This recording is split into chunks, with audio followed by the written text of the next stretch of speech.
If you needed confirmation that I am not doing comprehensive reviews, but rather real slice of life experiences in the many vehicles I drive, take today's video.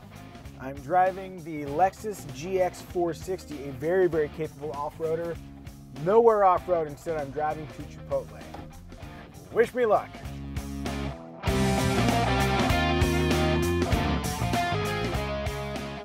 As always, the smart move is as soon as you get rolling, just floor it. Okay. Plenty eager that it's a 4.6 liter V8 under the hood. You can hear it growling. 301 horsepower, 329 pound-feet of torque. This is a very old vehicle. Let's see if we can detect some of that aged quality as we drive around here.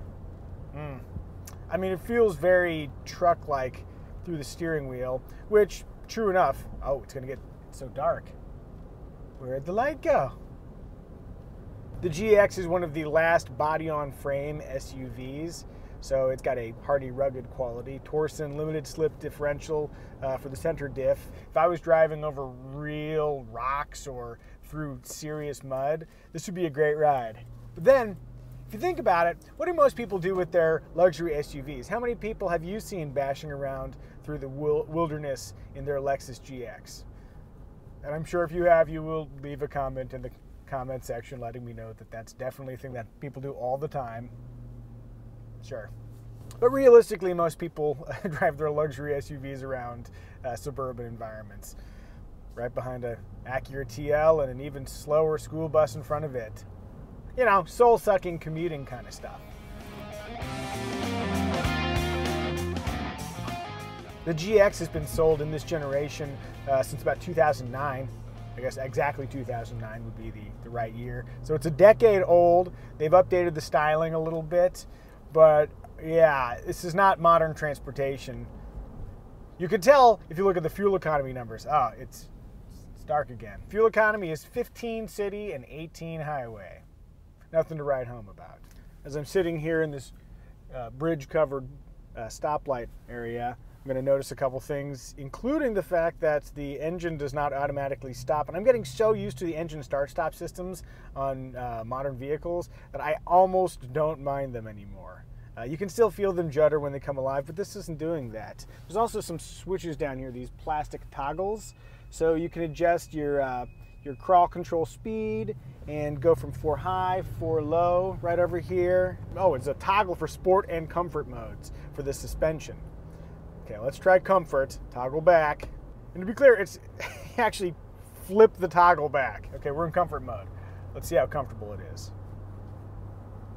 Oh, this is old school.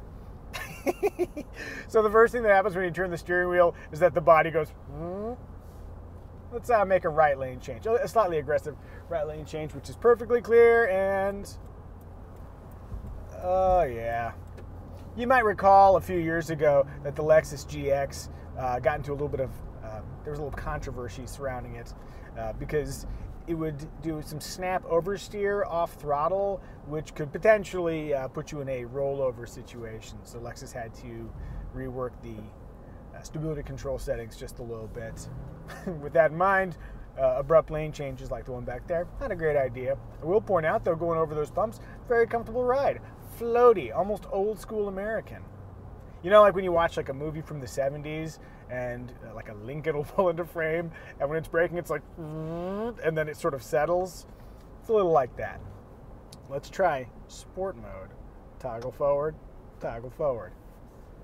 All right. Oh, we're. Yeah, okay. If Suburbia offered a curve of any sorts, I'd really exploit that sporty suspension setting. Oh, you can also adjust vehicle height. Let's drop this thing down a little bit. Kind of can't tell if it's dropping down or not. If I were doing a proper test of the Lexus GX, then I could use that to raise up the suspension a little bit, create a little bit extra ground clearance, and ford streams or crawl over rocks without badly damaging the undercarriage. But I'm not doing that today. I'm just having Chipotle. View out's not too bad. Good vantage point, raised seating position so I can see in all directions. On paper, having a vehicle that's a decade old compete in the modern automotive marketplace seems like a terrible idea, but I don't know, from a casual user's perspective, this still works pretty well as a luxury SUV. If it does what you need it to do off-road, again, not that I'm doing that, and it has a smooth ride and, you know, you can steer it without having to use that cool Brody knob for extra leverage, I guess this sort of does the job. Oh, right. I'm about to take a left-hand turn here. Let's see how this baby handles. Sport. Let's do this thing.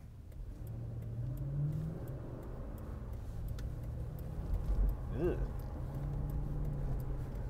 Sport mode is better than comfort mode, but not great.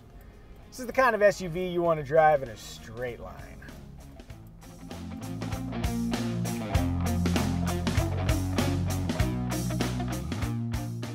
This might be the longest light. How long have I been here?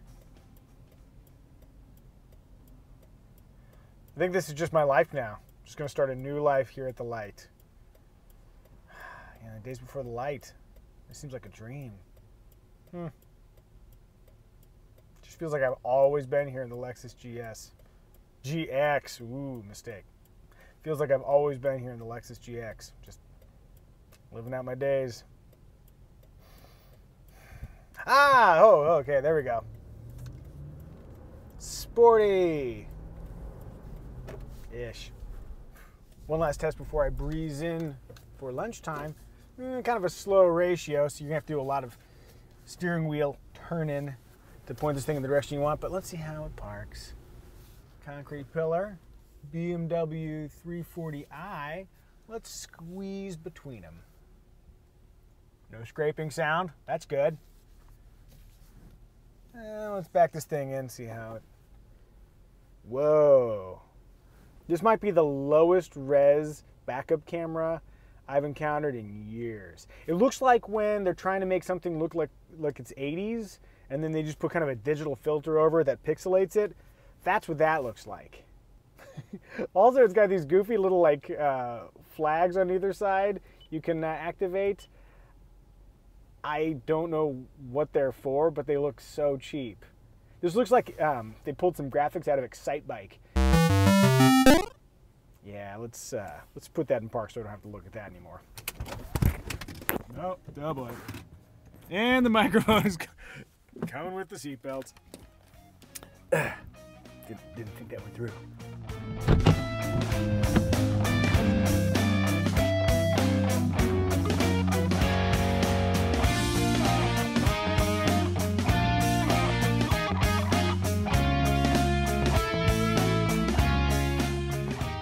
All right, having consumed too much barbacoa, let's examine the interior.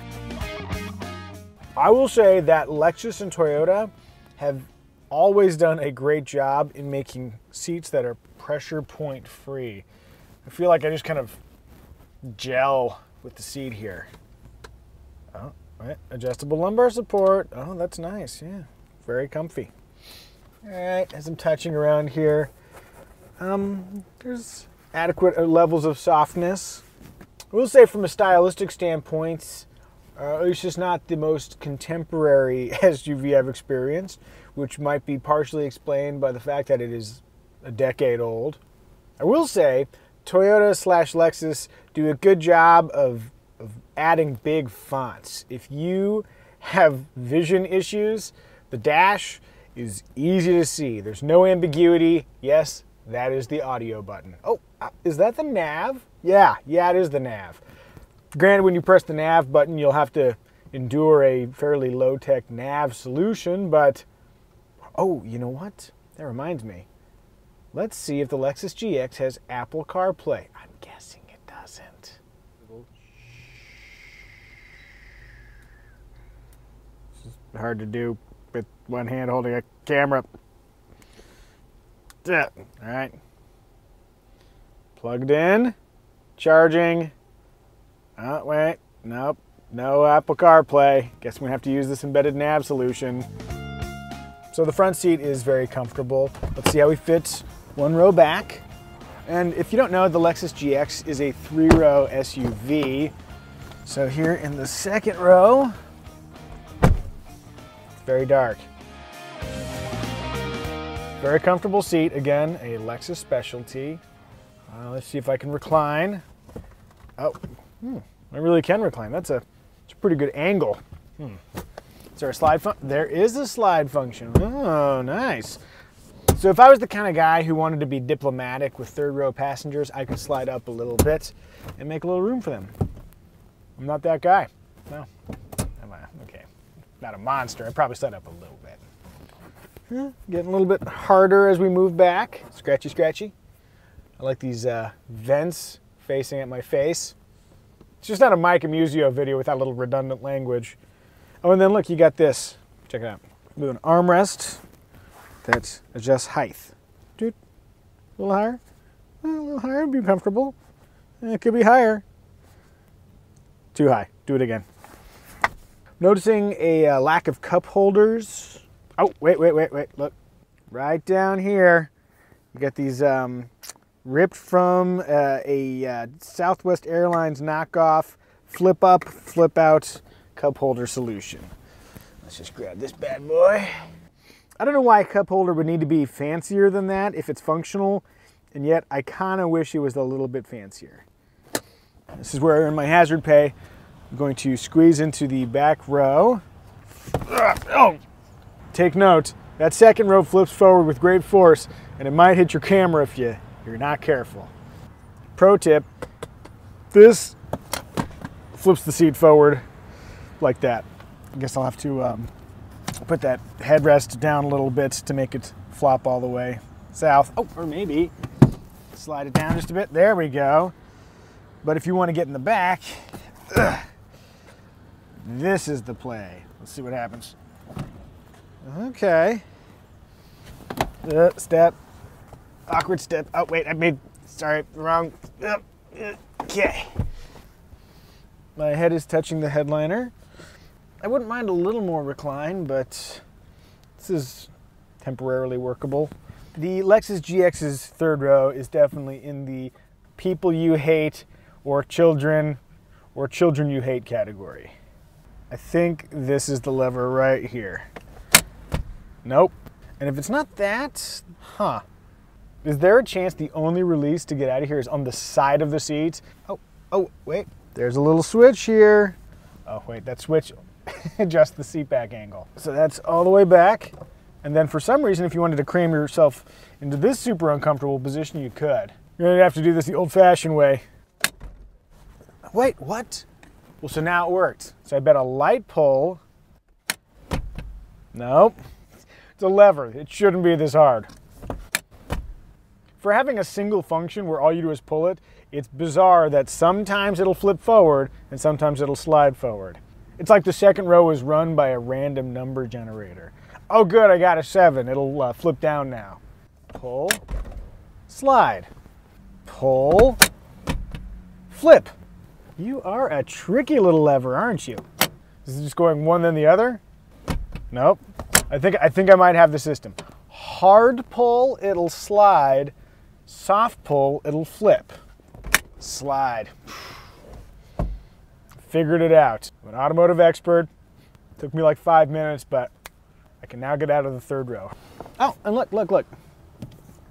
There's a real dedicated individual part number grab handle back here. Beefy. Smooth. All right, moving rearward. Let's see what we've got. Join me down here, won't you? Pull. Wait a second, that's not flipping up. My Isuzu Trooper from 1986, way back in the day, did the same sort of thing. The advantage to having a swing gate like that is if you have a low ceiling for your garage, then this will always be able to fit. The disadvantage is that if somebody's parked behind you, you may not be able to open that. Oh, look, cargo space. It's kind of terrible behind the third row. Does that count as cargo space? Let's use the old chapstick. Boop. Yeah. Okay, flip, and then these power down. I'm gonna mention too that power activated third row seats are less cool when you have to hold the button. Yep, just hanging out, holding the button. All right, there it is. This is fun. On the left side, you got a flop out tool kit. Backward. Yep. And then on the right side, built into the tailgate here, a first aid kit. So if you're a good Samaritan who likes to help people in danger, you got a first aid kit. Oh, and look, you can even lock the tailgate here into position. Locked. Yep, yeah, that's locked. Unlocked.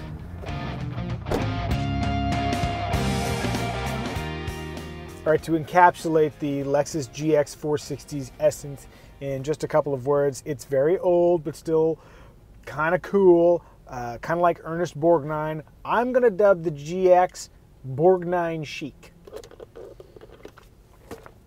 Pretty proud of that one. And yes, I recognize Ernest Borgnine is dead. He was so good in Airwolf. If you have a better way to describe something that is old, but still has rugged value and class, leave it in the comments. Although it's going to be hard to top Borgnine chic.